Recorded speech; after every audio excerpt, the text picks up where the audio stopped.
কি গো, সে কখন থেকে দেখছি কেমন চুপচাপ হয়ে বসে আছো। শরীর ঠিক আছে তো?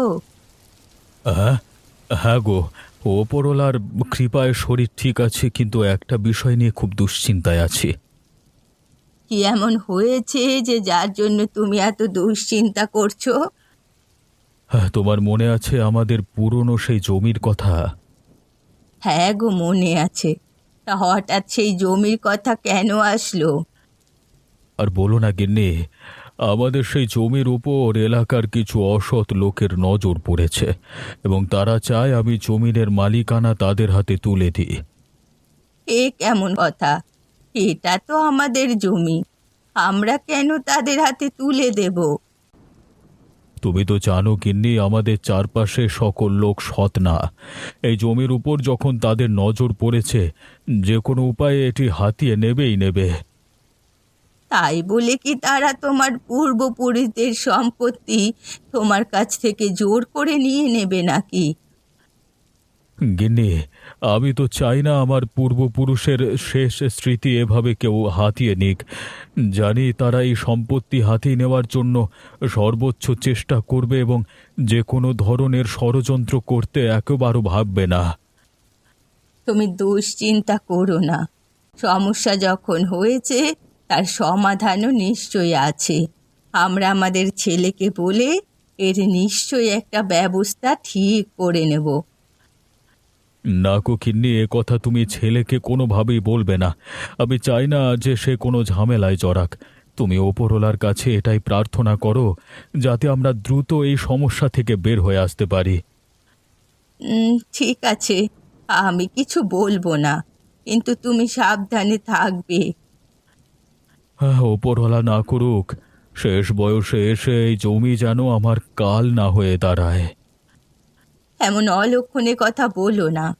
উপরওয়ালা আমাদের ঠিক রক্ষা করবে। কিরে ভাই সুকেশ, কেমন আছিস?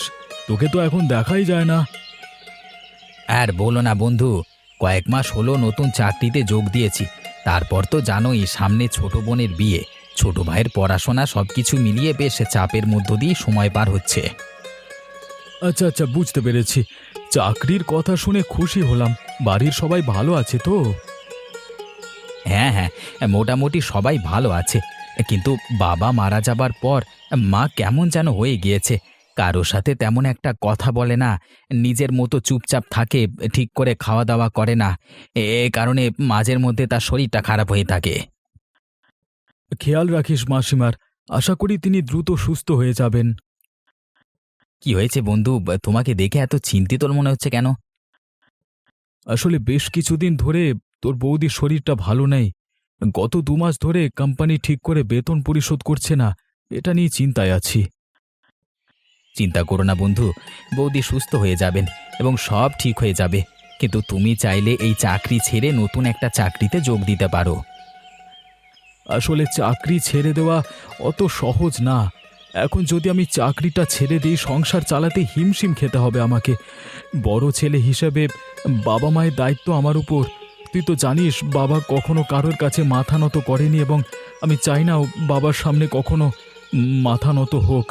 মানে দেখা যাক কি হয়। আশা করি সব দ্রুত ঠিক হয়ে যাবে।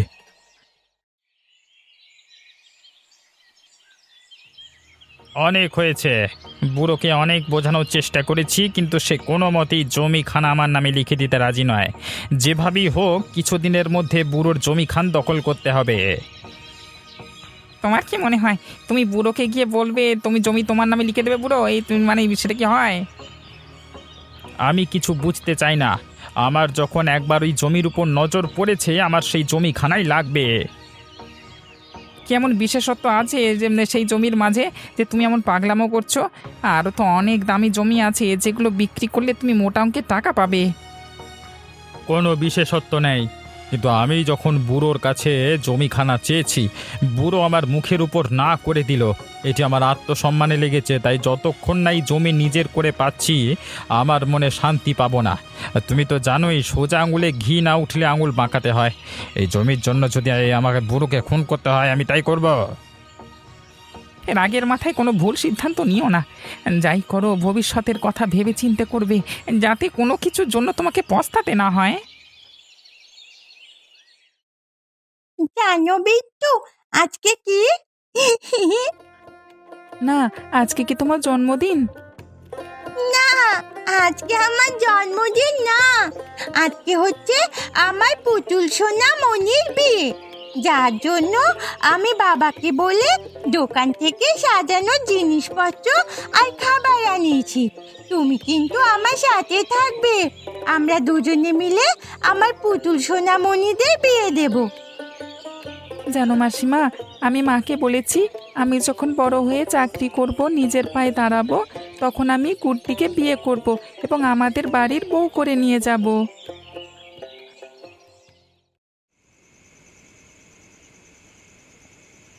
কি হয়েছে নরেশ, হঠাৎ সামনে এসে দাঁড়ালে? তোমাকে কি কেউ শেখায়নি এভাবে গুরুজনদের পথ আটকে দাঁড়াতে নেই? কিরে রাজেন্দ্র সাহেব, ভয় পেলি নাকি? হ্যাঁ, অন্ধকারে ঝোপের আড়াল থেকে হঠাৎ কারো সামনে এসে দাঁড়ালে ভয় পাওয়াটাই স্বাভাবিক নয় কি? আহা রাজেন্দ্র সাহেব, আমি তো আপনাকে অনেক সাহসী ভেবেছিলাম, কিন্তু আপনি তো এই অল্পতেই ভয় পেয়ে গেলেন। কিছু বলবার থাকলে বলো, না হয় পথ ছাড়ো। আপনাকে তো নতুন করে কিছু বলবার নেই। আমি কেন আপনার পথ আটকে দাঁড়িয়েছি সেটা আপনি খুব ভালো করেই জানেন। তোমার কি মনে হয় আমাকে জোর করবে আর আমি আমার পূর্বপুরুষের শেষ স্মৃতিটুকু তোমার হাতে তুলে দেব? এতটাও বুদ্ধিহীন মানুষ আমি নই। আপনাকে শেষবারের মতো বোঝাচ্ছি, এবার যদি ভালোই ভালোই জমিখানা আমার হাতে তুলে না দেন, তাহলে আপনার এবং আপনার পরিবারের জন্য খুব খারাপ হবে। তাই বুদ্ধিমানের কাজ হবে কোনো ঝামেলা ছাড়া সই করে জমির কাগজপত্র আমার নামে তুলে দেওয়া। তুমি আমাকে ভয় দেখাচ্ছ? তোমার কি মনে হয় তুমি আমাকে ভয় দেখালে আমি ভীত হয়ে তোমাকে কাগজপত্র দিয়ে দেব? ভুলে যেও না, আমি এলাকার গণ্যমান্য একজন ব্যক্তি। আমার পথ আটকানোর দুঃসাহস করেছো তুমি। আমি চাইলে যে কোনো মুহূর্তে তোমাকে পুলিশের হাতে তুলে দিতে পারি। শেষবারের মতো বলছি, জমিখানা পাওয়ার আশা ছেড়ে দাও। তোকে বুড়ো অনেকবার বোঝানোর চেষ্টা করেছি, কিন্তু তুই সোজা কথায় বোঝবার পাত্র না। তাই এবার তোকে মরতে হবে।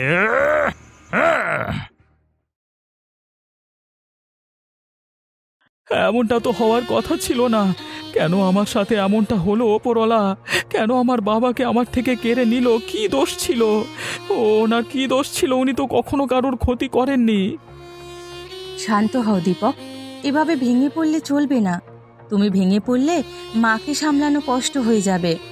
মায়ের জন্য হলেও তোমাকে শক্ত হতে হবে, আর যেভাবেই হোক বাবার খুনিদেরকে শাস্তি দিতে হবে। বলো, আমি কি করে নিজেকে সামলাবো? কত আশা নিয়েছিলাম বাবার স্বপ্ন পূরণ করব, কিছুদিন পর তার স্বপ্নের দালান নির্মাণের কাজ শুরু করব, কিন্তু কি হয়ে গেল? আমাদের পরিবারের উপর হঠাৎ করে কার বদনজর লাগলো? শান্ত হও দীপক, তুমি শান্ত হও। এই কাজ যে করেছে তা আমাদের জানতে হবে। সত্যটা না জানা অবধি আমাদের কারোর মনেই শান্তি আসবে না।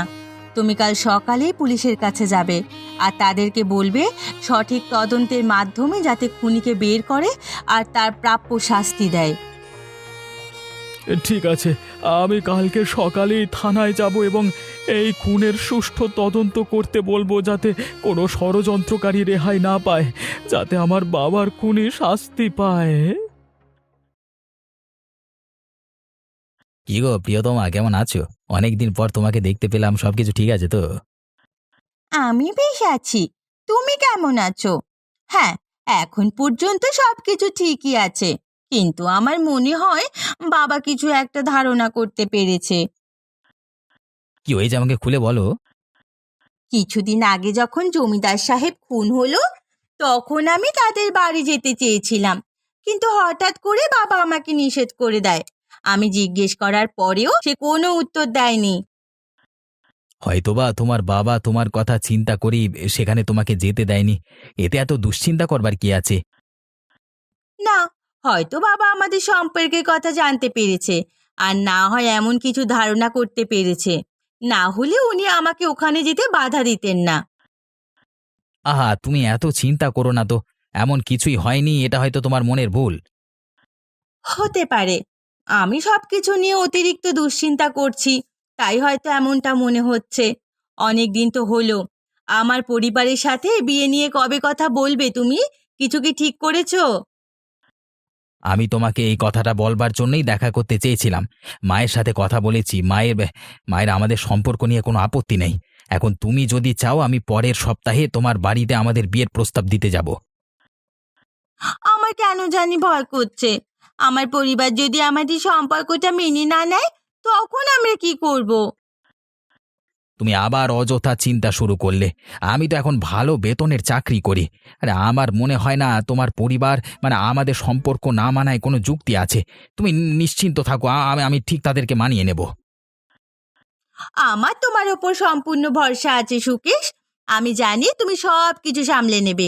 আশা করছি আমার পরিবার আমাদের সম্পর্কটা সুন্দরভাবে মেনে নেবে। হ্যাঁ, হ্যাঁ, তুমি আর দুশ্চিন্তা করো না। ওপরওয়ালা আমাদের সাথে আছেন। সন্ধ্যা হয়ে যাচ্ছে, এখন তুমি বাড়ি ফিরে যাও। কেউ দেখে নিলে মানুষ কুমন্তব্য করবে পরে। তোমার বাবার কানে গেলে ব্যাপারটা মোটেও ভালো হবে না। আমি চাই না তোমার বাবার তৃতীয় কোনো ব্যক্তির মাধ্যমে আমাদের সম্পর্কের কথা জানুক আর কি। দীর্ঘ ৮ বছর এই মুহূর্তটারই অপেক্ষা করছিলাম। আর মাত্র কয়েকদিন, তারপর আমাদের আর লুকোচুরি করে দেখা করতে হবে না আশা করছি। এখন তাহলে আমি বাড়ি ফিরে গেলাম। বাড়ি ফিরে মাকে জানাবো আগামী সপ্তাহে তুমি আর তোমার পরিবার আমাদের বাড়ি আসছো।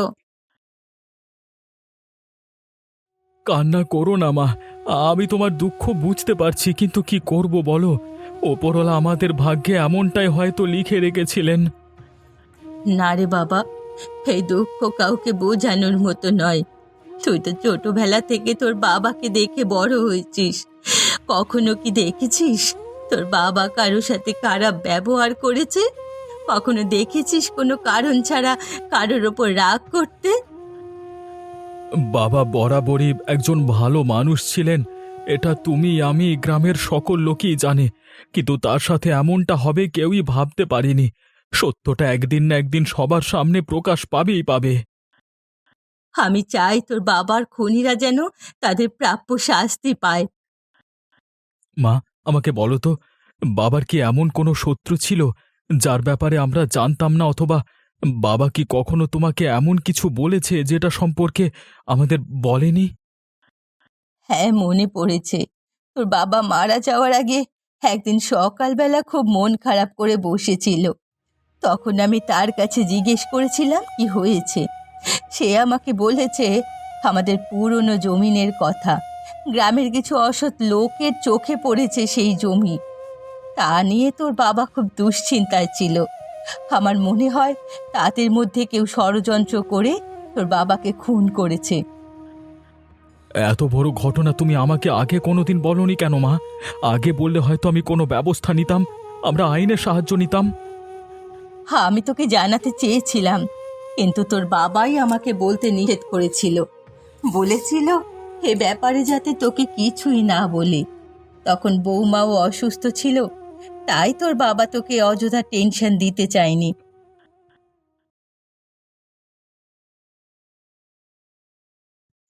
শিবিন রে, কিছুদিন ধরে শরীরটা তেমন ভালো নেই রে, কেমন জানি একঘেয়েমি লাগে। কেন, কি হয়েছে বন্ধু? বলিস না, গত কিছুদিন ধরে হঠাৎ মুখ থেকে রক্ত পড়ছে। খাবারেও তেমন কোনো রুচি নেই। মনেও কেমন জানি ভয় করছে, ভয় কাজ করছে।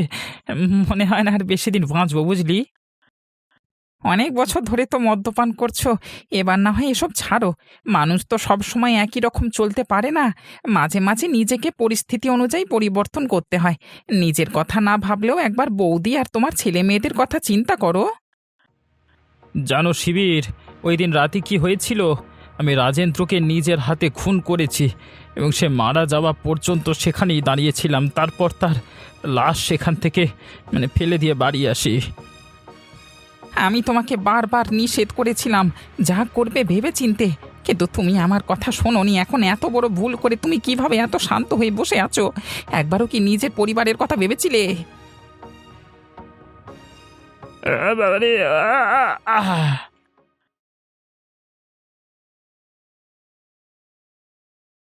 কি গো ঠাকুমা, গুড্ডিকে দেখেছো? দেখো দেখো ঠাকুমা, আমি কিভাবে নাচ করছি। আমি জানি তোমার অনেক মন খারাপ। তুমি এভাবে মন খারাপ করে থাকলে আমার ভালো লাগছে না। তোমার মতো ছোট্ট সোনামণি যদি আমাকে হাসাতে চায়, আমি কি না হেসে থাকতে পারি?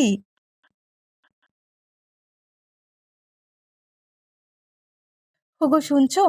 হঠাৎ করে গুড্ডির অনেক বেশি জ্বর এসেছে। ও ছটফট করছে।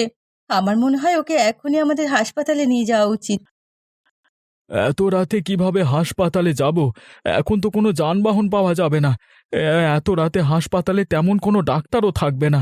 আমরা বরং সকাল পর্যন্ত অপেক্ষা করি, ভোর হলেই ওকে নিয়ে হাসপাতালে যাব। ঠিক আছে, তাহলে আমি আপাতত জলপট্টি দিতে থাকি। আমাকে তোমরা তাড়াতাড়ি ডাক্তারের কাছে নিয়ে যাও। আমার বুকে খুব যন্ত্রণা করছে। তুমি গুড্ডিকে তৈরি করে দাও, নিজেও তৈরি হয়ে নাও, আমরা এখনই হাসপাতালে যাব।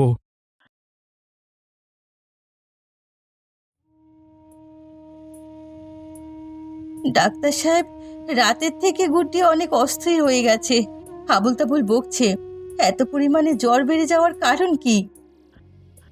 আজকাল ডেঙ্গুর প্রকোপ বেড়েছে। আপনাদের তো ওকে নিয়ে সতর্ক থাকা দরকার ছিল। কেন ডাক্তারবাবু, কোনো সাংঘাতিক কিছু হয়েছে আমাদের মেয়ের? আপনার মেয়ের ডেঙ্গু ধরা পড়েছে, কিন্তু এখন থেকে যদি ভালোভাবে চিকিৎসা করা হয় তাহলে ও সুস্থ হয়ে উঠবে, কিন্তু বেশ কিছু টাকা খরচ হতে পারে। টাকার কথা চিন্তা করতে হবে না, সে আমি ঠিক ব্যবস্থা করে নেব। আপনি যা কিছু করা লাগে করুন, কিন্তু আমার মেয়েকে সুস্থ করে তুলুন। ঠিক আছে, তাহলে আমি উন্নত মানের চিকিৎসা ব্যবস্থা করছি আপনার মেয়ের জন্য। আপনাকে অসংখ্য ধন্যবাদ ডাক্তারবাবু। এতদিন পর একটু সময় পেলাম তোমার সাথে দেখা করবার।